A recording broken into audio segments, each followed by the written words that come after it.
नमस्कार साथियों, good morning to all. मैं सुभाष मिश्रा आप सभी का स्टडी 91 के यूट्यूब चैनल में स्वागत करता हूं।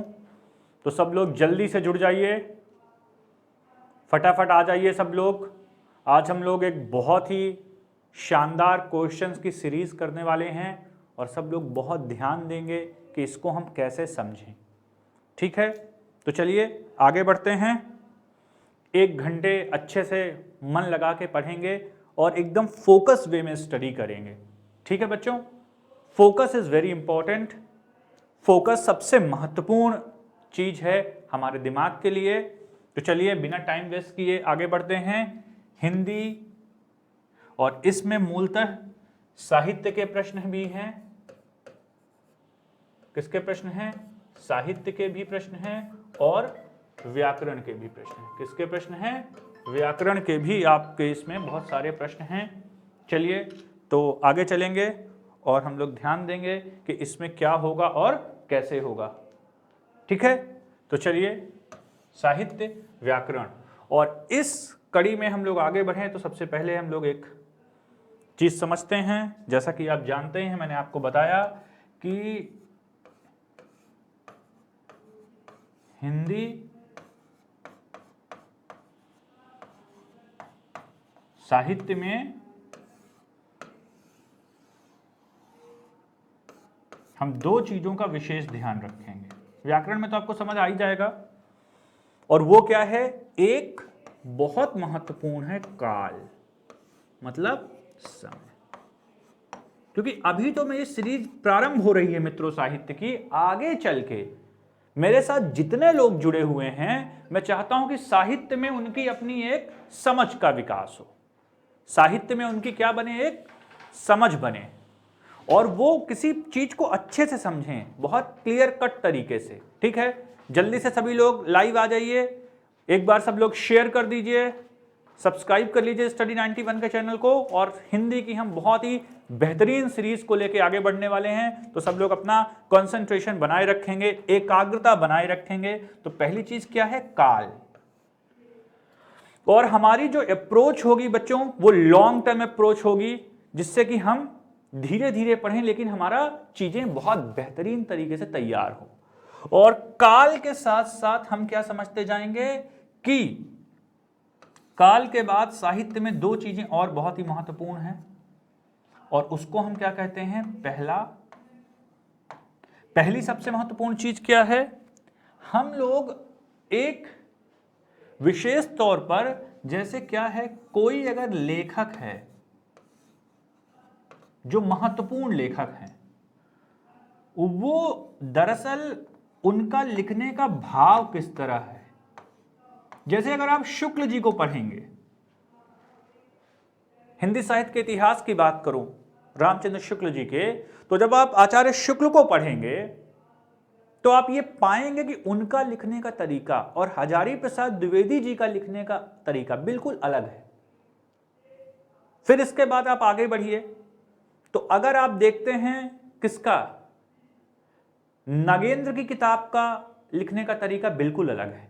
तो इसलिए एक समझ के साथ चलेंगे। अगर हम नाम लें रामस्वरूप चतुर्वेदी का हिंदी साहित्य और संवेदना का विकास, तो उसमें उनका लिखने का तरीका बिल्कुल अलग है। तो ये सब चीजें हम लोग अपने ध्यान में रखेंगे। और अब हम लोग चलते हैं अपनी आगे की सीरीज की तरफ। तो आज हम देखते हैं क्वेश्चन नंबर 1, और ये क्या है? आज के आपके सामने पहला प्रश्न क्या है? वट पीपल के लेखक कौन है? क्या है पहला प्रश्न आपका? वट पीपल के लेखक कौन हैं? तो जी हां, जल्दी जल्दी बताएंगे। पहला ऑप्शन है हरिवंश राय बच्चन। आपको पता ही है कि हरिवंश राय बच्चन को हम किस रूप से जानते हैं? ये कैसे हैं? हालावादी कवि हैं। हालावादी कवि मतलब जिन्होंने मधुशाला लिखी।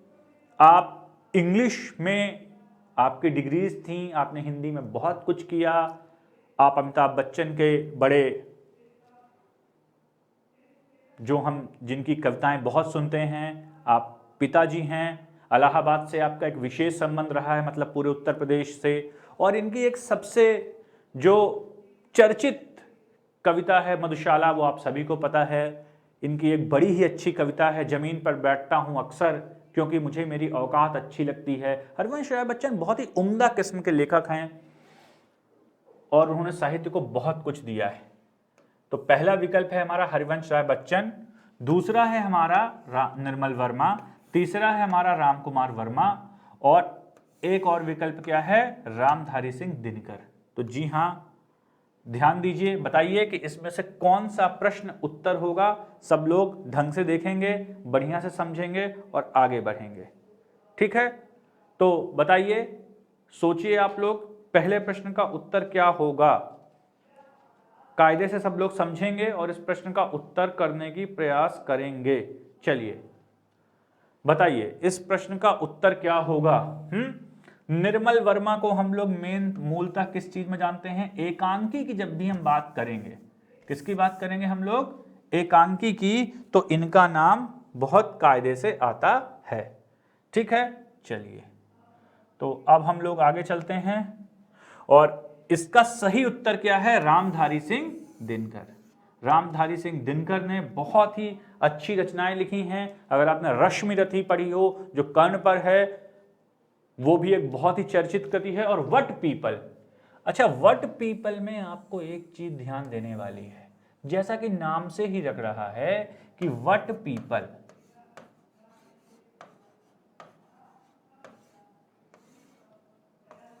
तो इसमें मूल रूप से क्या बताया गया है कि क्या है, सांस्कृतिक तौर पर पर्यावरण, समाज और इन सब का मिला जुला कैसे क्या होता है, एक तादात्म्य जो होता है, वही रामधारी सिंह दिनकर जी ने बताया है।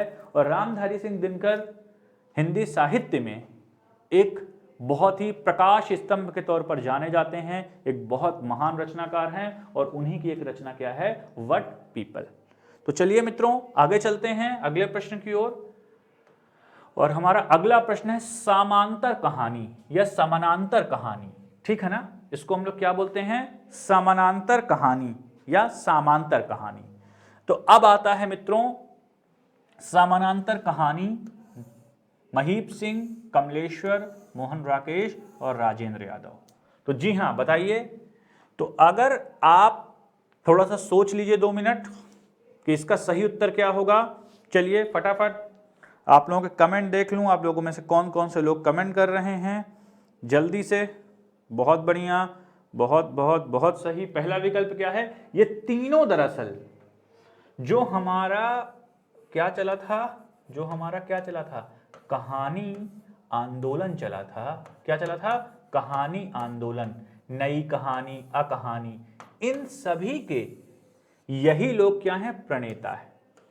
चाहे वो मोहन राकेश का नाम हो, राजेंद्र यादव बहुत ही महान कथाकार हैं, हंस पत्रिका के आप संपादक रहे हैं। मोहन राकेश की कबीरा खड़ा बाजार में बहुत फेमस कृति है। कमलेश्वर बहुत ही उम्दा कहानीकार हैं। तो समानांतर कहानी के लेखक कौन है, जी हां, तो समानांतर कहानी मतलब प्रश्न देखेंगे, समानांतर कहानी के पुरस्कृता। ठीक है ना, मतलब इसका क्या हुआ, जिसको इन्होंने शुरू किया। तो जी हां, सही विकल्प है आपका कमलेश्वर। याद रखिएगा 1971 में इन्होंने इस आंदोलन की शुरुआत की और ये आंदोलन लगातार आगे बढ़ता गया। तो याद रखेंगे कमलेश्वर जो हैं वो किसके हैं, समानांतर कहानी के पुरस्कर्ता है। ठीक है बच्चों, तो चलिए अगले प्रश्न की ओर चलते हैं। इसमें बहुत सारे कहानी आंदोलन हैं, नई कहानी, फिर क्या है, अकहानी। तो वो हम लोग आगे की कक्षाओं में देखेंगे। अभी हम सीधे फोकस करते हैं किस पर, जब आपको मैं डिटेल में पढ़ाऊंगा। ये क्या हो गया आपका, नई कहानी। जी हां, अब आता है ये शेष यात्रा। जी हां, तो याद रखिएगा शेष यात्रा, उषा प्रियमवदा, शेष यात्रा की लेखिका कौन सी हैं। तो फ्रेंड्स एक चीज आप बहुत अच्छे से समझिएगा, 2 तरीके के प्रश्न पूछे जाते हैं साहित्य में। 2 तरीके के प्रश्न साहित्य में पूछे जाते हैं। किस किस तरीके के, एक तो पहला पूछता है कि ये रचना कि विधा कौन सी है। क्या पूछता है? इस रचना की विधा कौन सी है, और दूसरा इस रचना के लेखक कौन है या लेखिका, या आप दोनों को अगर लिखना है तो आप क्या बता देंगे, रचयिता या रचनाकार कौन है, कि रचनाकार कौन है। और रचनाकार कौन है, और इसके साथ साथ सबसे महत्वपूर्ण चीज कई बार इसमें पूछ लेता है कि इसका मुख्य जो है वो विषय क्या है। ठीक है, तो 1, 2, 3, 4 और 5। अगर आप इन 5 आयामों में इस चीज को बढ़िया से समझेंगे तो आपको समझ में आता रहेगा कि दरअसल ये होता क्या है, कैसे होता है, और इनमें कौन कौन सी चीजें उपयोग में लाई जाती हैं प्रश्न बनाते वक्त। ठीक है, क्योंकि देखिए प्रश्न को बनाने वाले को समझना पड़ेगा। तो सीधे आते हैं शेष यात्रा। ये आत्मकथा है। क्या है ये? आत्मकथा है। किसकी? उषा प्रियंवदा की, कृष्णा सोबती की, नासिरा शर्मा की, मनु भंडारी की। तो चलिए ध्यान दीजिए और बताइए कि इस प्रश्न का सही उत्तर क्या होगा। शेष यात्रा जल्दी से देखेंगे तो हिंदी साहित्य की एक बहुत ही फेमस रचना है शेष यात्रा, और ये महिला आत्मकथा है। ठीक है, ये महिला लेखिकाएं हैं, आधी आबादी जिनको हम बोलते हैं। तो उषा प्रियंवदा की रचना है शेष यात्रा। ठीक है, किसकी रचना है ये? शेष यात्रा उषा प्रियंवदा की रचना है। जी हाँ, तो चलिए अब हम लोग आगे चलते हैं। और हिंदी साहित्य के प्रथम इतिहासकार हैं। बहुत ही जबरदस्त प्रश्न है ये। हिंदी साहित्य के इतिहासकार हैं। ठीक, हिंदी साहित्य के कौन इतिहासकार हैं ये आपको समझना पड़ेगा। पहला जॉर्ज ग्रियर्सन, रामचंद्र शुक्ल, शिव सिंह सेंगर और गारसा दत्तासी।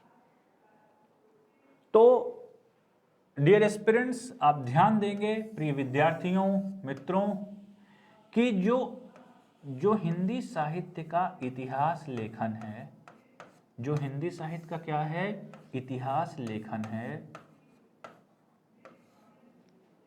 वो तो पहली बात कैसा है, कैसा लिखते हैं, भारतीय दृष्टिकोण इतिहास के प्रति कैसा है, आदर्शवादी है। कैसा है? आदर्शवादी है। ये चीजें रखें। दूसरा पॉइंट, जब भी आप इतिहास लेखन की बात करेंगे तो दूसरी चीज क्या समझ में आएगी आपको कि 2 तरह का वर्गीकरण किया गया या 2 तरीके का इतिहास लेखन हुआ है। एक क्या है? एक किस तरह का इतिहास लेखन हुआ है? काल क्रमानुसार, और एक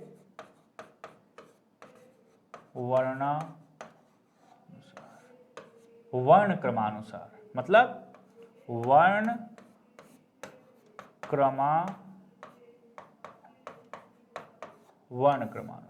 मतलब कि कौन सा कवि नाम के आधार पर कहां आता है। तो आप सभी को मालूम है कि हिंदी साहित्य का इतिहास 1929 में जो लिखा गया वो सबसे फेमस किसका इतिहास है? रामचंद्र शुक्ल का। शिव सिंह सरोज, ये इनका कौन सा है? शिव सिंह सरोज। ठीक। गारसा दत्तासी का कौन सा है? इस्तवार। क्या है? इस्तवार द लिटरेर्यूर। ठीक है ना? लिटरेर्यूर एंदुए हिंदुस्तानी। ठीक है बच्चों, इस्तवार द लिटरेर्यूर। ठीक है, इस्तवार द लिटरेर्यूर एंदुए हिंदुस्तानी। ठीक है, एंदुए हिंदुस्तानी, ये इनका एक हमारा क्या था? इनका इतिहास था। चलिए तो अब हम लोग आगे चलते हैं। शिव सिंह सरोज के बाद नेक्स्ट कड़ी किसकी आती है? गारसा दत्तासी, शिव सिंह सेंगर, रामचंद्र शुक्ल।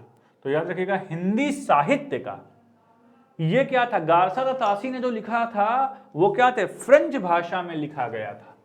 और वैसे आप देखेंगे तो हिंदी साहित्य के प्रथम इतिहासकार तो हमारे कौन से आते हैं, पहला हमारा आता है जॉर्ज ग्रियर्सन या रामचंद्र शुक्ल या शिव सिंह सेनर। तो आप बताइए सोच के, ये इतना इजी प्रश्न है कि किसी का भी गलत नहीं होना चाहिए। हिंदी साहित्य के प्रथम लेखक, तो याद रखिएगा 2 भागों में लिखा गया था और यही इस विकल्प का क्या है, सही उत्तर है गारसादा तासी। ये क्या थे, एक फ्रेंच विद्वान थे, ये क्या थे, एक फ्रेंच विद्वान थे जिन्होंने हिंदी साहित्य के इतिहास को 2 भागों में प्रकाशित करवाया था और इन्होंने वर्ण क्रमानुसार अपना वर्गीकरण किया था। तो किसी को भूलेगा नहीं, जॉर्ज ग्रियर्सन का था द मॉडर्न वर्नाकुलर, क्या था, the modern,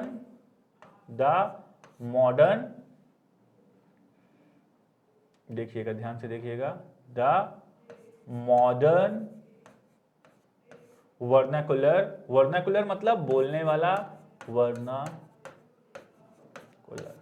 the modern vernacular, ठीक है।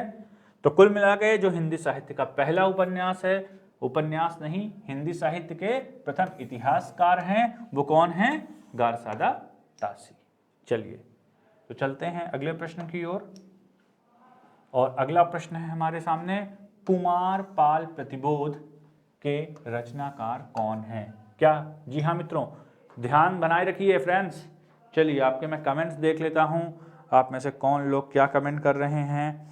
आपको कोई दिक्कत आ रही हो तो आप बताते रहिए, ठीक है, फटाफट बताएंगे, बहुत टाइम वेस्ट नहीं करना है। चलिए बहुत बढ़िया, बहुत सभी लोग बहुत सही, आप लोगों को ये प्रश्न बनना चाहिए, कुमार पाल प्रतिबोध, जी हाँ, कुमार पाल प्रतिबोध के रचनाकार कौन है।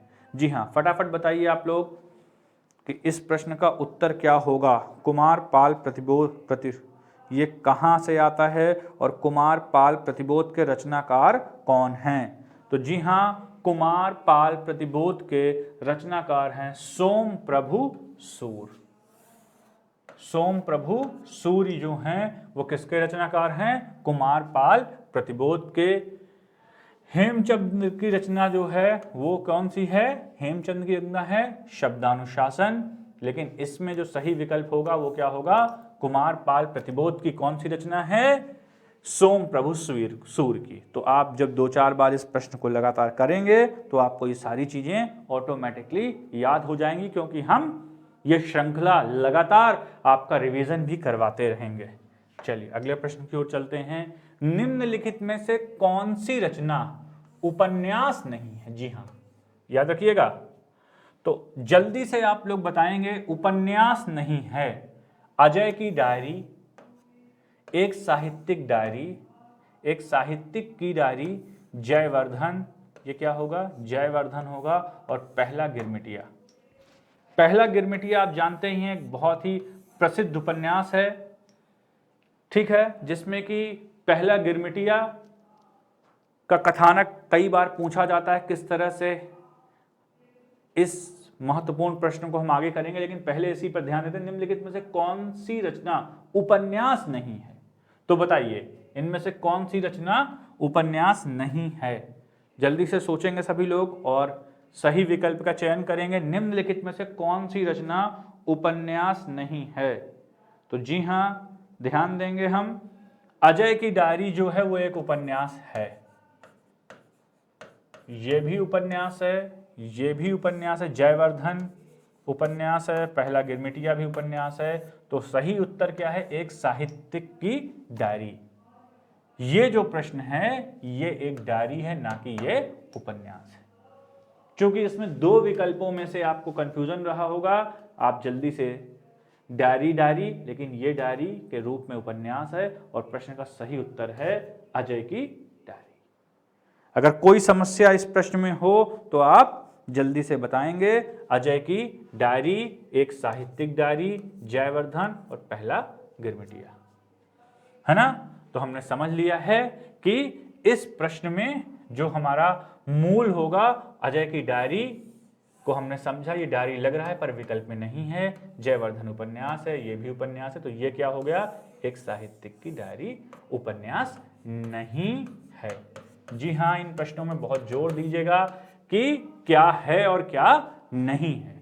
चलिए आगे चलते हैं अगले विकल्प की तरफ, अगले प्रश्न की तरफ। चलिए, इनमें से कौन नागरी प्रचारिणी सभा के संस्थापकों में से नहीं है? बहुत बार पूछा गया ये प्रश्न है। ठाकुर शिव कुमार सिंह बिल्कुल हैं, श्याम सुंदर दास बिल्कुल हैं, राम नारायण मिश्र। आप ध्यान दीजिएगा, अगर इस प्रश्न में यह पूछा जाता है, यह प्रश्न आप कोई भी परीक्षा देंगे तो आप इस प्रश्न को हमेशा पाएंगे। तो याद रखिएगा, रामचंद्र शुक्ल का नाम इसमें नहीं आता है। क्यों? क्योंकि रामचंद्र शुक्ल,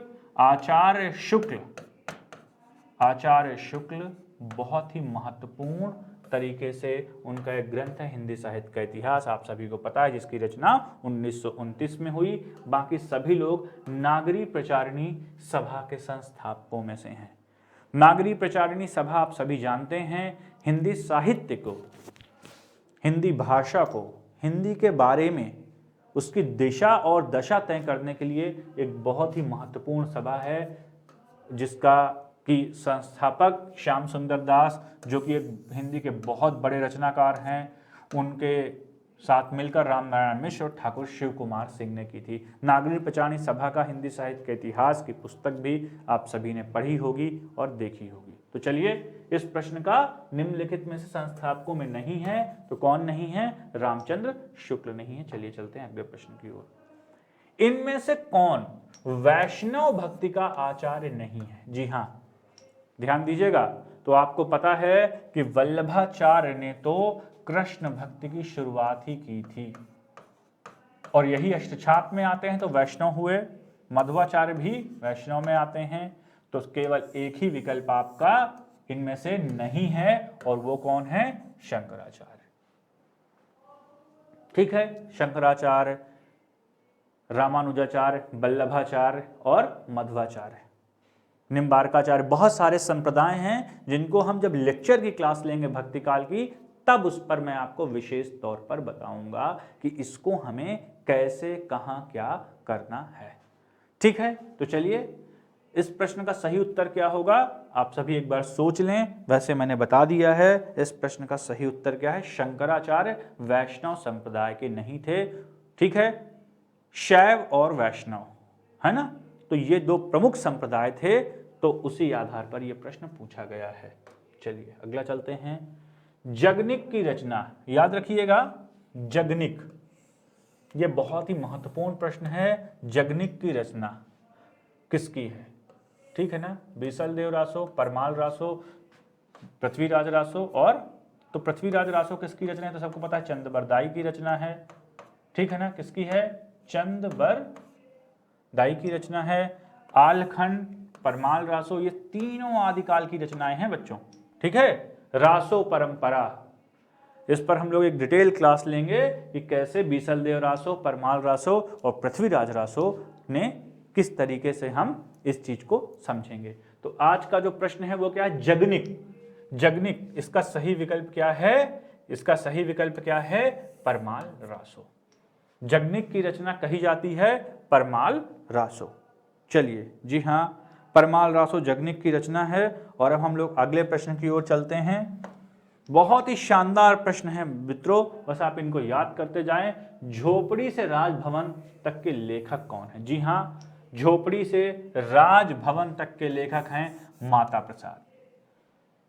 ठीक है, विकल्पों में क्या है? नेमिल राय नहीं है, कमल भारती नहीं है, सूरजपाल चौहान नहीं है, तो इसमें इनका सही विकल्प क्या है? माता प्रसाद। झोपड़ी से राजभवन तक के लेखक कौन है? माता प्रसाद। बस आप जुड़े रहिए, ज़्यादा से ज़्यादा शेयर करते रहिए, सब्सक्राइब करते रहिए। हम लोग आज आपको बहुत ही बढ़िया एक श्रृंखला लाए हैं परीक्षाओं की। ये तो आप सभी को पता ही होगा कि राम की शक्ति पूजा किसकी रचना है? राम की शक्ति पूजा छायावाद के जो हमारे सबसे महत्वपूर्ण रचनाकारों में से जो हम लोग 4 नाम लेते हैं उनका नाम क्या है? प्रसाद, दूसरा नाम हम क्या लेते हैं? निराला, और तीसरा नाम हम लोग क्या लेते हैं? पंत, और चौथा नाम हम लोग क्या लेते हैं? महादेवी। 1 2 3 4, 1 2 3 4। ठीक है, क्लियर? तो ये क्या हो गया? प्रसाद, पंत, निराला और महादेवी। तो जयशंकर प्रसाद की रचना है राम की शक्ति पूजा। इसका विषय क्या है, इसका मुख्य विषय क्या है, वो मैं आपको आगे बताऊंगा अभी। और विकल्प में क्या है, इस पे किसका, वेदांत का, योग वशिष्ठ का, नव वेदांत का, हठ योग का किस तरह का प्रयोग किया गया है। राम की शक्ति पूजा, हाय मृत्यु का ऐसा अमर अजर। बताइए, राम की शक्ति पूजा, आपने एक कविता जरूर पढ़नी चाहिए आपको, बहुत ही शानदार कविता है। और ये जब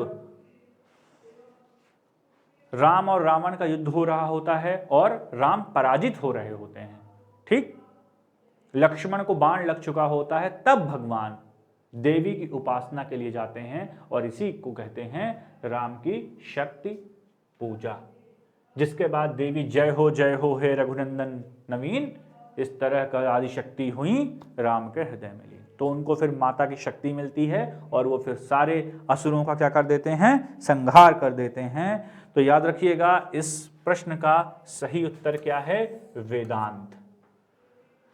यौगिक प्रक्रिया कौन सी मिलती है इसमें? वेदांत की प्रक्रिया। तो चलिए अब हम लोग आगे चलते हैं नेक्स्ट प्रश्न की तरफ। अगला प्रश्न क्या है? इनमें से कौन सा तार सप्तक के कवि नहीं है? जी हाँ, तार सप्तक के कवि भरत भूषण अग्रवाल हैं, प्रभाकर माचवे हैं, गिरिजा कुमार माथुर हैं। तो भवानी प्रसाद मिश्र इसमें तार सप्तक के नहीं हैं। जी हाँ, मैं नए नए फूल बेचता हूँ, तरह तरह के गीत बेचता हूँ, ये इनकी तरह तरह के गीत बेचता हूँ एक रचना है। भवानी प्रसाद मिश्र जो हैं वो तार सप्तक में नहीं आते हैं, क्योंकि ये एक प्रयोगवादी एक संगठन है जिसको कि सच्चिदानंद हीरानंद वात्स्यायन अज्ञेय ने चालू किया था 1940 में। तो इसके में कौन नहीं आता? भवानी प्रसाद मिश्र, बाकी तीनों लोग इसी में आते हैं। तो चलिए आगे चलते हैं अगले प्रश्न की ओर। और अगला प्रश्न क्या है? प्रयोगवाद को बैठे ठाले का धंधा किसने कहा था? जी हाँ, क्या है? ध्यान दीजिएगा, प्रयोगवाद को बैठे ठाले का धंधा किसने कहा था? तो नगेंद्र, कुंवर वर्मा, नंद दुलारे वाजपेयी। याद रखिएगा, ये कौन है? ये आलोचक है। ये कौन है? आलोचक। और नंद दुलारे वाजपेयी बहुत ही विशिष्ट आलोचक, और इन्होंने ही प्रयोगवाद के लिए यह बात कही थी। ठीक, तो इस प्रश्न का सही उत्तर क्या होगा? इस प्रश्न का सही उत्तर क्या होगा? नंद दुलारे वाजपेयी ने कहा था। ठीक है, इस प्रश्न का सही उत्तर क्या होगा? नंद दुलारे वाजपेयी। चलिए अब हम लोग आगे चलते हैं अगले प्रश्न की ओर। और अगला प्रश्न क्या है? अगले जन्म मोही बिटिया न कीजे। ठीक है, तो मृणाल पांडे एक बहुत ही चर्चित रचनाकार हैं, उषा राजे सक्सेना, अनामिका और मधु काकड़िया। जी हाँ, तो अगले जन्म मोही बिटिया न कीजो में बहुत सारी बातें बताई गई हैं, नारी जीवन की समस्याएं बताई गई हैं, और बहुत ही फेमस रचनाकार हैं जिनका नाम है अनामिका, जिनकी ये रचना है अगले जन्म मोही बिटिया न कीजे। जी हाँ, तो चलिए अगले प्रश्न की ओर चलते हैं, 20वें प्रश्न की ओर। जल्दी से आप लोग कंसंट्रेशन बनाए रखें और फटाफट प्रश्नों के जवाब देते रहिए। चलिए चलते हैं। अग्निपथ के पार चंदन चांदनी का देश किसकी पंक्ति है? जी हाँ, बहुत ही महत्वपूर्ण प्रश्न है ये। चलिए, बहुत बार परीक्षाओं में पूछा गया है, और ये जो पंक्ति है वो हरिवंश राय बच्चन की है, महादेवी वर्मा की है, राम नरेश त्रिपाठी की है, यह नरेंद्र शर्मा की है। तो मित्रों कभी भूलिएगा नहीं, अग्निपथ के पार देश, ये रचना है महादेवी वर्मा। ये किसकी रचना है? ये रचना है महादेवी वर्मा की। तो चलिए आगे चलते हैं अगले प्रश्न की ओर। और आनंद कादंबनी, ये एक क्या है? बहुत ही प्रसिद्ध पत्रिका है। जब आपको मैं आगे की क्लास में बताऊंगा, जब हिंदी साहित्य का प्रारंभ चालू होता है तो कौन सी पत्रिकाएं मूल रूप से साहित्य को नई दशा व दिशा देती हैं, और उसमें आता है बाबू महादेव सेठ, चंद्र शर्मा गुलेरी, बद्रीनारायण चौधरी प्रेमघन और अंबिका प्रसाद व्यास। तो इसका सही विकल्प क्या है? बद्रीनारायण चौधरी प्रेमघन। आनंद कादंबरी, आनंद प्रेम में आता है आप ऐसा, और धन में भी आता है, तो आनंद कादंबरी को आप क्या याद रखेंगे? बद्रीनारायण चौधरी प्रेमघन। इस प्रश्न का क्या होगा? सही विकल्प होगा। चलिए तो आगे चलते हैं। गोबर गणेश, अगला प्रश्न हमारे सामने क्या है? गोबर गणेश उपन्यास के लेखक कौन हैं? ठीक है, विवेकी राय भी एक प्रसिद्ध रचनाकार हैं, शिव प्रसाद सिंह, शैलेश मटियानी, रमेश चंद्र शाह। तो जी हां, गोबर गणेश ये थोड़ी सी एक व्यंग्यात्मक रचना है, और इसके लेखक कौन से हैं? रमेश चंद्र शाह।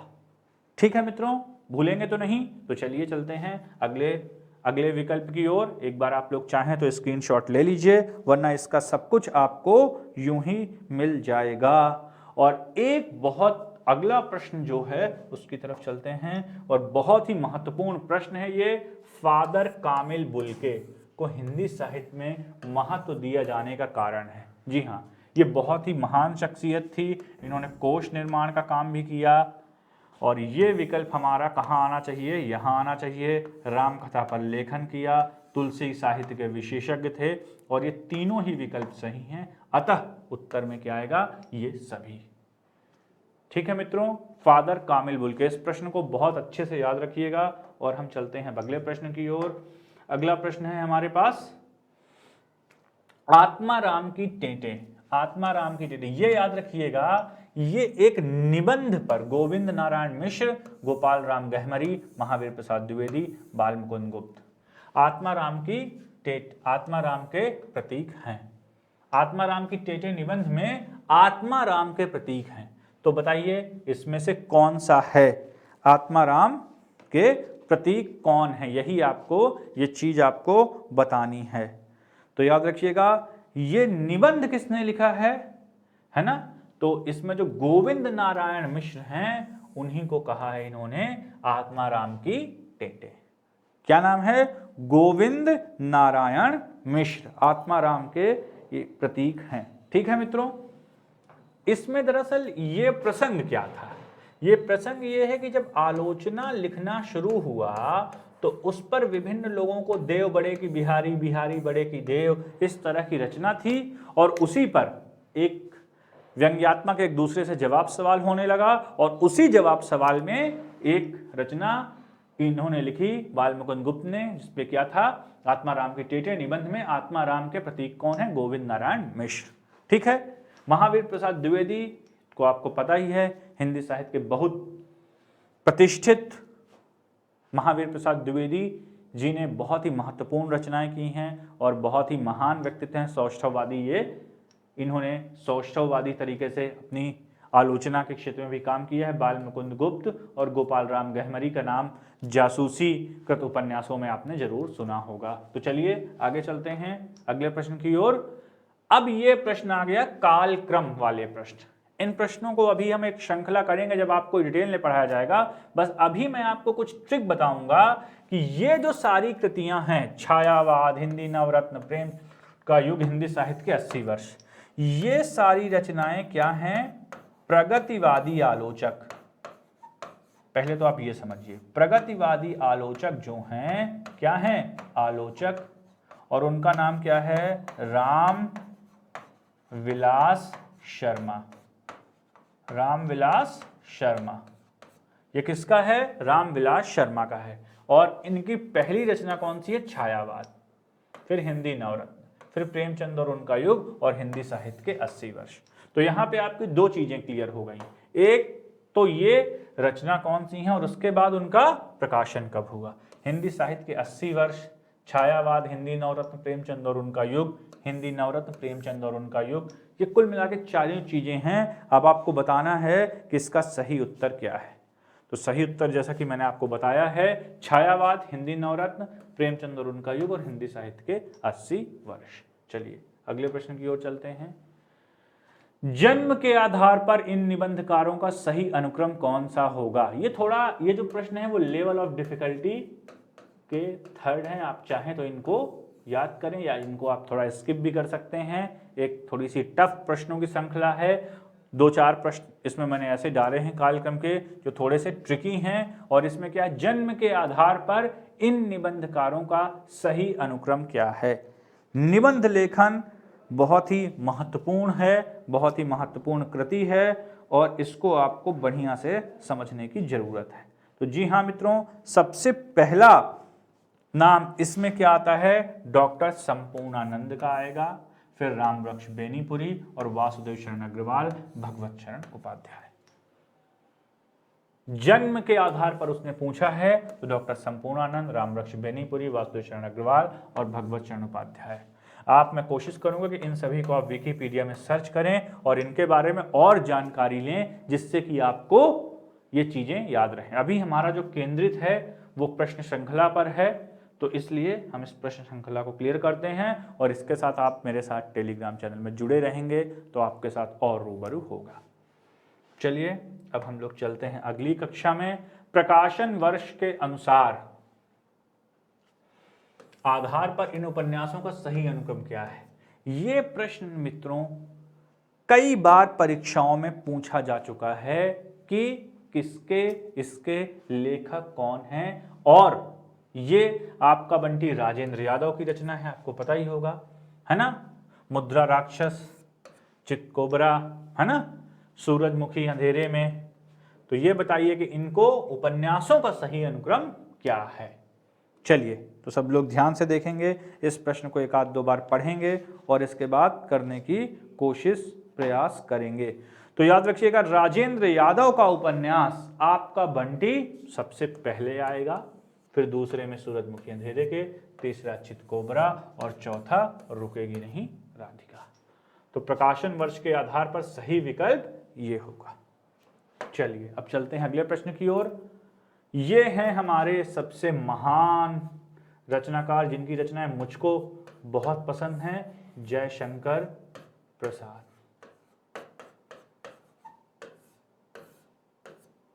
ठीक है, चंद्रगुप्त, स्कंदगुप्त इनकी बहुत फेमस, राजश्री, विशाख। तो आप बताइए कि इस प्रश्न का सही उत्तर क्या होगा। प्रसाद के नाटकों का सही अनुक्रम क्या होगा।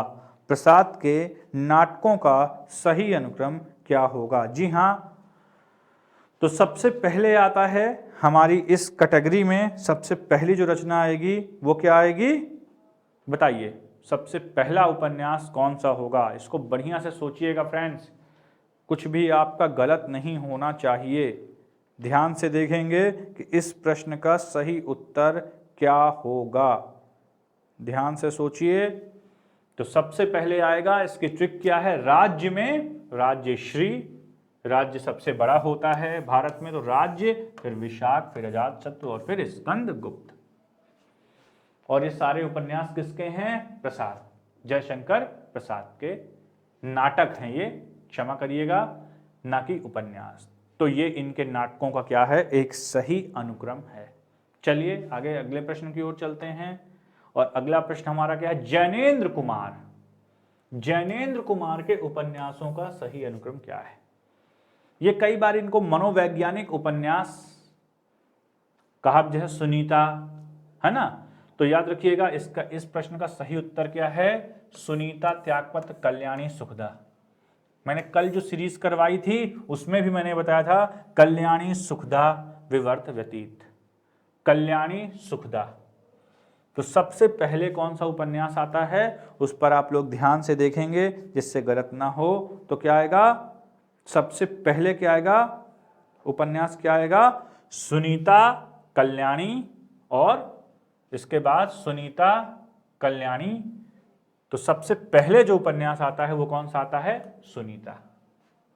तो चूंकि इसमें कल्याणी है नहीं तो आगे चलते हैं हम लोग इस कड़ी में, पहले से हम प्रोसेस ऑफ एलिमिनेशन से हटा लेंगे। सुनीता जो है वो पहला उपन्यास आता है इस कैटेगरी में।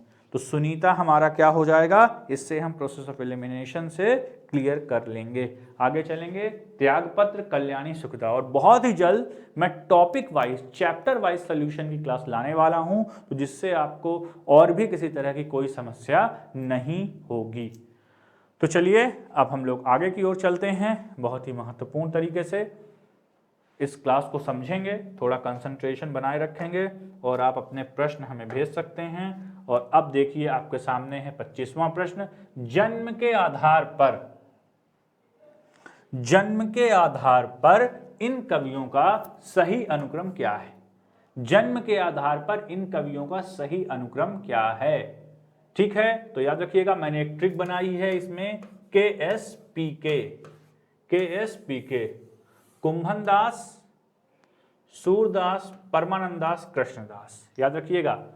ठीक है, जब हम अष्टछाप पढ़ेंगे, अष्टछाप, तो कुछ क्या आते हैं वल्लभाचार्य जी के, कुछ लोग क्या होते हैं वल्लभाचार्य के, कुछ क्या होते हैं वल्लभाचार्य के, और कुछ क्या होते हैं मित्रों हमारे जो मूल होते हैं वो किस में लिया जाएगा, वल्लभाचार्य जी के साथ, इन दोनों में। और उनके पौत्र कौन होते हैं, विट्ठलनाथ। तो ये चीजें हम लोग ध्यान से इसको समझेंगे और इसको आगे बढ़ेंगे। तो क्या हो गया, KSPK, कुंभनदास, सूरदास, परमानंदास, कृष्णदास। तो ये चीज आप अच्छे से बढ़िया तरीके से याद रखेंगे। ठीक है, KSPK की ट्रिक अगर आपने याद रखी तो कभी आपको क्रम लगाने में दिक्कत नहीं जाएगी, कुंभनदास, परमानंदास, कृष्णदास। ठीक, और यही वल्लभाचार्य जी के हैं और फिर विट्ठलनाथ जी के हैं, GCCN। ठीक है, ये अगली है ना। गोविंद स्वामी, चेत स्वामी, चतुर्भुज दास, नंददास सबसे अंतिम में आते हैं। तो अभी इस प्रश्न के लिए क्या याद रखेंगे, KSPK। हमारा सही विकल्प क्या होगा, KSPK। जी हाँ, क्या होगा सही विकल्प, KSPK। तो चलिए आगे चलते हैं, नेक्स्ट चलिए। ठीक है, चलिए तो अगले प्रश्न की ओर चलते हैं। तो अगला प्रश्न है हमारे सामने, कौन सा, सूची मिलाना है। यह प्रश्न भी नया प्रकार है परीक्षाओं में जो बहुत पूछा जाता है। ये एक नए प्रकार के प्रश्न है। ये एक अगला आपको टाइप है जो आजकल पूछा जा रहा है, और वो क्या है, अब आपको बताना है। इसमें अगर आपने केवल एक प्रश्न का उत्तर दे लिया और दो के, तो आप कम से कम सारी चीजें समझ सकते हैं। सरहपात का नाम है, आपको पता है कि ये पहले हैं दामोदर पंडित, कुतुब शाह, शंकरदेव अवतरे। तो चलिए बताइए कि इस प्रश्न का सही उत्तर क्या होगा। ठीक, दक्षिणी, कोसली, ब्रजबुली और संघा भाषा। ध्यान से देखेंगे इस प्रश्न को, आपको रट लेना है। This is a very very important question और बहुत सारी परीक्षाओं में ये प्रश्न पूछा जाता है। जी हाँ, तो आप बताइए कि इस प्रश्न का सही उत्तर क्या होगा। ठीक, सही उत्तर क्या होगा। ठीक है, सही उत्तर क्या होगा। तो चलिए बताइए कि इस प्रश्न का सही उत्तर क्या होगा, जल्दी से बताएंगे। तो जो हमारे दक्षिणी में थे वो कुतुब शाह की भाषा कैसी थी, एका दो। ठीक है, तो पहला विकल्प क्या है ना, ये देखिए। तो आपको विकल्प में से भी छांटना है। तो इनमें कूट मैं चेक करता हूं कि इन्होंने, दरअसल आप थोड़ा सा इसको छोड़ देंगे क्योंकि विकल्प सही तरीके से नहीं सेट किए गए हैं, है ना। पहला ऑप्शन आपको लगाना रहेगा, फिर उसके बाद पूरा बताना है। तो आप दूसरे में ढंग से देखेंगे, पहला क्या हो गया और दूसरा क्या होगा। कोसली में क्या आता है, दामोदर पंडित, इसके बाद दामोदर पंडित, क्योंकि ये जो विकल्प हैं ये ऐसे होने थे 1 2 3 4 5 और फिर इसके बाद ABCD। तो इसलिए इसको अभी विकल्प में थोड़ा सा हम ध्यान देंगे, सिर्फ हम लोग सीधे सीधे मिलाएंगे। अब आपकी दो चीज क्लियर हो गई, कोसली मतलब दामोदर पंडित। ये देखिए दो विकल्प हो चुके हैं आपके। अब आपको मिलाना है कि इनका और इनका क्या होगा, संघा भाषा और ब्रजबुल। तो बताइए ब्रजबुल के लेखक कौन हैं? शंकर देव आवतले। ये देखिए, तो अब बचता है केवल एक संघा भाषा। याद रखिएगा संघा भाषा इस तरह की चीजें किसने यूज किया है? किसने यूज किया है? सरहपाद ने। किसने यूज किया है? सरहपाद ने। ठीक है, तो चलिए अब हम लोग आगे चलते हैं। एक विकल्प तो खाली रहना तय है ना, इस पर तो किसी को डाउट होना नहीं चाहिए। और अब चलते हैं, बहुत ही महत्वपूर्ण प्रश्नों की श्रृंखला है, आप लोग कंसंट्रेशन बनाए रखें। जी हाँ मित्रों, अब देखिए इन सारे कूट वाले विकल्पों को भी हम भूल जाएंगे, हम लोग डायरेक्ट प्रश्न करते जाएंगे। ठीक है, चलिए तो बताइए क्या होगा इन प्रश्नों का उत्तर, जल्दी से बताइए। तो ये सारे बच्चों से बनना चाहिए। हिंदी साहित्य का आलोचनात्मक इतिहास, हिंदी साहित्य का वैज्ञानिक इतिहास, हिंदी साहित्य और संवेदना का विकास, हिंदी साहित्य का अतीत। तो सीधे समझ लीजिए सबसे महत्वपूर्ण पुस्तक है ये रामस्वरूप चतुर्वेदी की। कौन सी? हिंदी साहित्य और संवेदना का विकास, सबको पता होगा। और याद रखिएगा गुप्त जी ने जो गुप्त चीजों को करते हैं, तो गुप्त को क्या बोलते हैं? गणपत चंद्रगुप्त। तो उसको हम लोग वैज्ञानिक से गुप्त चीजों को उन्होंने खोल दिया। ऐसा सिर्फ याद करने के लिए समझेंगे तो ये क्या हो गया? हिंदी साहित्य का वैज्ञानिक इतिहास। आलोचना के लिए याद रखिएगा कि अगर कभी भी बात आएगी आलोचनात्मक इतिहास की, तो ये कौन होता है? रामकुमार वर्मा द्वारा। और हमारे बहुत ही प्रसिद्ध लेखक रचनाकार विश्वनाथ प्रसाद मिश्र, जिन्होंने लिखा है हिंदी साहित्य का अतीत। ठीक है मित्रों, डॉक्टर नगेंद्र की जो किताब है, जो मोटी सी बुक आप पढ़ते होंगे, है ना, इन्होंने रीतिकाल में भी लिखा है और इन्होंने संपादक किया है। इसमें से कोई भी रचना इनकी नहीं है। तो चलिए आगे चलते हैं अगले प्रश्न की ओर। और अगला प्रश्न क्या है? सबको पता है इस प्रश्न में बहुत सिंपल सी बात है कि सुमेलित कीजिए। तो हमको सबको पता है बीजक जो होता है वो किसकी रचना है? कबीरदास की रचना है। ठीक है, बीजक किसकी रचना है? कबीरदास की रचना है। तो जो विकल्प आएगा, अगर आपसे 1-2 बन जाएंगे तो आप आराम से सारे प्रश्नों का सही उत्तर बता सकते हैं। ठीक है, और आप सभी को पता है कि अखरावट जो रचना है वो मलिक मोहम्मद जायसी की रचना है। अखरावट किसकी रचना है? मलिक मोहम्मद जायसी की है। आखिरी कलाम और तमाम सारी चीजें हम देखते हैं जिसमें उन्होंने इस्लाम दर्शन पर अपनी बातें रखी हैं। तो ये 2 चीजें आप बहुत अच्छे से व्यवस्थित तरीके से याद रखेंगे। और भक्तमाल रचना है किसकी? नाभादास की। भक्तमाल किसकी रचना है? नाभादास के, जिसमें बहुत सारे भक्तों का क्या किया गया है? एक संकलन किया गया है। और नंददास की रचना क्या है? श्याम सगाई। तो जी हां, अगली बार से मैं ध्यान दूंगा कि आपके अगर एक विकल्प बन गया तो आपका कोड बिल्कुल सही होगा। चलिए तो आगे चलते हैं। ये विकल्प को आप नजरअंदाज करेंगे और सीधे समझेंगे, क्योंकि ये विकल्प थोड़ा दूसरे तरीके से दिए जाते हैं। ठीक है, पहला A B C D E, और फिर उनमें दिया जाता है 1 2 3 4 और 5। इस तरीके से फिर चयन किया जाता है। फिर ये 2 कर देगा, कहीं 1 कर देगा। तो ये बताना है कि ए के रचनाकार ये की। ठीक है, चलिए अभी आपको PDF टेलीग्राम में मैं इसको कंफर्मेशन करवा के और आपको सही तरीके से ये दे दिया जाएगा। तो चलिए अगले प्रश्न की ओर चलते हैं। और हमारा अगला प्रश्न है सुमेलित कीजिए। सुमेलित कीजिए। ठीक, तो सुमेलित कीजिए में अगला प्रश्न क्या आता है? छत्रसाल दशक, कविकुल कल्पतरु, भाव विलास, इश्कलता। कविकुल कल्पतरु मतलब ये सारी रचनाएं लगभग किसकी हैं? रीतिकाल की रचनाएं हैं। और रीतिकाल के ही ये सारे क्या हैं? कवि हैं। तो आपको बताना है कि ये रचनाएं किसकी हैं। आपको पता है छत्रसाल की रचना, छत्रसाल दशक किसने की है? भूषण ने, क्योंकि भूषण उन्हीं के आश्रय दाता में रहते थे। तो ये आप कतई भी नहीं भूलेंगे, भूषण। ठीक है ना। और इसके बाद विलास लगभग जिन रचनाओं के अंत में है, बहुत सारी रस विलास, भाव विलास, ये सारी रचनाएं किसकी हैं? देव की हैं। ठीक है, देव की हैं। और इसके बाद अगला प्रश्न क्या है, इसके बाद कविकुल कल्पतरु, कविकुल कल्पतरु, और इसके बाद आता है इश्क लता। इश्क के बारे में इसको शुक्ल जी ने इनको घनानंद जी को प्रेम की पीर भी कहा है, तो ये आ गया घनानंद। ठीक है, और एक विकल्प मात्र बचता है आपके लिए, कविकुल कल्पतरु की रचना किसने की है, चिंतामणि ने की है। किसकी रचना, कविकुल कल्पतरु की रचना की है। जी हाँ मित्रों, ये इस सीरीज के बाद 2-4 प्रश्न और हम लोग करते हैं। इसके बाद मैं आपको चैप्टर वाइज सोल्यूशन लाऊंगा, जिससे आपके चैप्टर वाइज चीजें बढ़िया से तैयार हों और उनमें हम विशेष ध्यान देंगे।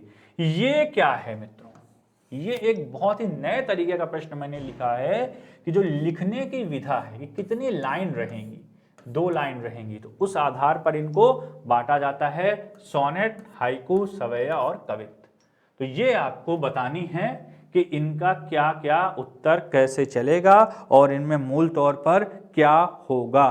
तो चलिए बताइए, ध्यान दीजिए। सोनेट के रचयिता, अगर हमारे इसमें कहीं परीक्षा में पूछा, त्रिलोचन को माना जाता है सोनेट के रचनाकार। ठीक, सोनेट मतलब 4 लाइनें, 3 लाइनों वाली जो पंक्तियां लिखी जाती थी, वो इस तरीके का लेखन करते थे। और हाइकू के रचनाकार कौन होते हैं, हाइकू में ज्यादातर बार कौन लिखा करते थे, अज्ञेय। ठीक, और सवैया तो कवित्त तो हमारे इसमें फेमस ही हैं। तो अब बताइए आप कि सवैया की कौन किया करते थे, सवैया में रचना गया प्रसाद शुक्ल स्नेही की रचना क्या थी, सवैया। ये आपकी लेवल ऑफ डिफिकल्टी का तीसरा टाइप है। तो कुछ प्रश्न बीच बीच में कठिन भी डाले गए हैं, जिनको आप चाहें तो करें और चाहें तो आगामी मेरी कक्षा तक रोक सकते हैं, जब मैं इसको आपको पूरी तरीके से बढ़िया तरीके से करवाऊंगा, तब आप समझ सकते हैं इसको। और कवित्त में लिखते थे अयोध्या सिंह उपाध्याय, हरिऔर, चोखे चौबदे, ये सब इनकी रचनाएं हैं जो आपको पता है। अगर ये विकल्प हम उस तरीके से करेंगे तो अगर आपसे 2 भी बन गए तो ये फिर सारे हो जाएंगे। ये चीज आप लोग ध्यान रखेंगे। ठीक है, चलिए अगले प्रश्न की ओर चलते हैं हम लोग। बस हम लोग 1-2 प्रश्न और लेंगे और उसके बाद आगे बढ़ जाएंगे। तो चलिए देखिए, ये क्या है, पंक्तियां हैं, लाइनें हैं, और आपको बताने हैं कहां से आता है। आपको पता है वेदने तू भली बनी, अगर वेदना की बात हो, महादेवी वर्मा हमेशा उसमें आएंगी। ठीक, कष्ट की कैसे, क्योंकि उनकी जो लौकिक प्रेम था वो उससे कनेक्ट करती थी कि क्या है दुनिया में, किस तरीके से अगर दुख न होता, कष्ट न होता तो हम जान न पाते जीवन को। तो सबसे पहले महादेवी वर्मा, वेदने तू भली बनी। ठीक है, और इसके बाद रूपोद्यान प्रफुल्लाय, चिर सजग आंखें उम्मीदी, आज कैसा व्यस्त बाना, आज कैसा व्यस्त बाना। तो चलिए बताइए कि इस विकल्प में पहला जो होगा वो क्या होगा, रूपोद्याय प्रफुल्लाय, चिर सजग आंखें उनीदी, आज कैसा व्यस्त ताना। तो बताइए कि इसमें से आपका सही क्या होगा। पहला का हमारा क्या हुआ, ठीक है, चिर सजग आंखें उनीदी, आज कैसा व्यस्त बाना। चलिए, चिर सजग आंखें उनीदी, आज कैसा व्यस्त बाना, ठीक है ना, ये भी इन्हीं की तरह लग रहा है। तो मतलब हम ऐसे विकल्प नहीं चुन सकते हैं, इसके लिए हमें थोड़ा सा सोचने की जरूरत है। तो हाँ मित्रों, ये आपके लिए एक बहुत ही शानदार प्रश्न है और अभी की कैटेगरी का नया प्रश्न है। तो आप इसको बताइए कि क्या होगा। मैं आपको इस प्रश्न को बढ़िया से हम कैसे समझ सकते हैं और क्या कर सकते हैं, आप 2 मिनट सोचिए और इसके बाद हम इसमें आगे बढ़ेंगे। कि ये स्क्रीनशॉट ले लीजिए, बस इसमें एक लाइन को बहुत क्लियर से रखना है, चिर सजग आंखें उनीदी, आज कैसा व्यस्त बाना। बताइए, तो इस प्रश्न का सही विकल्प क्या होगा। पहले का क्या होगा मित्रों, पहले का मतलब चिर सजग आंखें उनीदी, आज कैसा व्यस्त बाना। ठीक है, तो आज कैसा व्यस्त, आज कैसा व्यस्त बाना। चलिए बताइए, सोचिए इस प्रश्न को बढ़िया से और इसके बाद हम लोग आगे बढ़ेंगे। चिर सजग आंखें उनीदी, आज कैसा व्यस्त बाना। तो पहले का क्या हो जाएगा, फर्स्ट का हमारा ये किसकी पंक्ति है, हमारी ये किसकी पंक्ति है? महादेवी वर्मा की। ठीक है, चिर सजग आंखें उनींदी।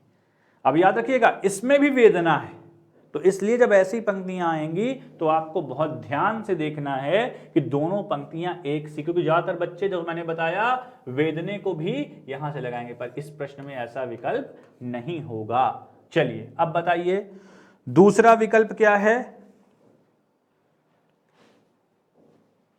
ये किसकी लाइन है? अयोध्या सिंह उपाध्याय की। ये किसने लिखा है? अयोध्या सिंह उपाध्याय। अयोध्या सिंह उपाध्याय मतलब हरिऔध। अयोध्या सिंह उपाध्याय हरिऔध। और इसके बाद आती है क्या? मैथिली शरण गुप्त यशोधरा में भी इस तरह की बात कर रहे हैं, वेदने तू भली बनी।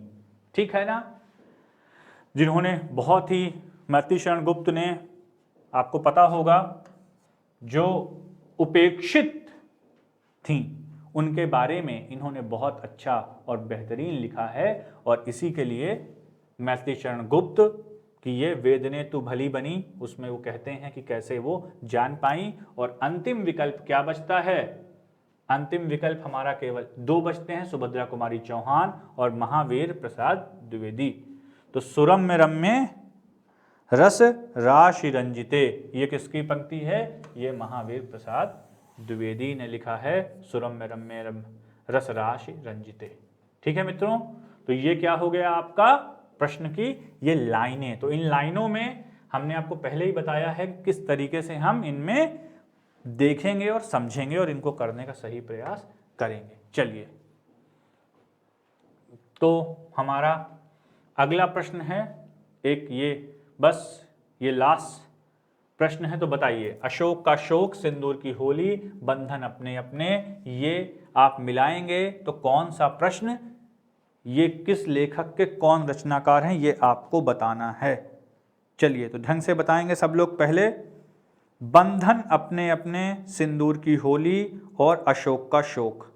तो सबसे पहले आप याद रखिए, अशोक का शोक जो रचना है वो राम कुमार वर्मा की रचना है। किसकी रचना है? राम कुमार वर्मा की रचना है। अब अपने पास बचते हैं 3 विकल्प, और ये एक बहुत महत्वपूर्ण रचना है किसकी? लक्ष्मी नारायण लाल की, जिसको हम क्या बोलते हैं? सिंदूर भी लाल है, तो इससे आप याद कर सकते हैं सिंदूर की होली। क्या याद कर सकते हैं मित्रों? सिंदूर की होली। और बंधन अपने अपने किसकी रचना है? शंकर शेष की रचना है, बंधन अपने अपने, बंधन अपने अपने। और अंतिम विकल्प जो आपके पास बचता है उसको हम क्या कहते हैं? नायक खलनायक और विदूषक। ये किसकी रचना है? ये रचना है नायक खलनायक विदूषक सुरेंद्र वर्मा की रचना है। ठीक है फ्रेंड्स, तो ये चीज हम लोग ध्यान रखेंगे। चलिए, तो नेक्स्ट क्लास में हम बचे हुए और प्रश्न करेंगे, क्योंकि इकट्ठा इतने प्रश्नों को याद कर पाना संभव नहीं है। अभी इस कैटेगरी में हम लोग अगले दिनों में भी तैयार करेंगे प्रश्न, बहुत सारा था, और इस पर मैंने आपको तर्क शक्ति के प्रश्न भी दिए थे। ठीक है, सब लोग देखते जाएंगे, इनको रिवीजन करते जाएंगे। अगली क्लास में ये एक पैराग्राफ है जो हमने लिया था, ठीक है, और इस पैराग्राफ में के बाद एक अंतिम है जिसको हम किसी अन्य सेशन में करेंगे। तो thank you for watching with us. तब तक साथियों, अगली कक्षा में मिलेंगे स्टडी 91 चैनल में। मैं सुभाष मिश्रा आप सभी का स्वागत करता हूं। नमस्कार, धन्यवाद।